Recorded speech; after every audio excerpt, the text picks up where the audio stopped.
ఒకసారి వినండి. నీకేం తెలీదా ఆద్యా? ఇంకా ఇక్కడే నుంచున్నారే, వాళ్ళెక్కడో చోటుకెళ్ళి చావమను. అరే కలిసి బతుకుదాం అనుకుంటే చచ్చిపోమంటారేంటండి? మాట్లాడుతుంటే మధ్యలోకి వస్తున్నావు. అసలు ఎవరు నువ్వు? నీకేం సంబంధం?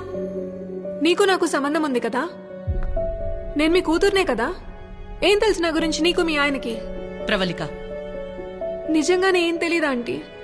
ఇష్టం కష్టం చెప్పుకోవాలనిపించి నాన్న మీతో మాట్లాడాలంది అంటే తప్పించుకొని తిరిగేవాడు. ఎక్కడ ఏం అడుగుతానో ఏం చెప్తానో అని.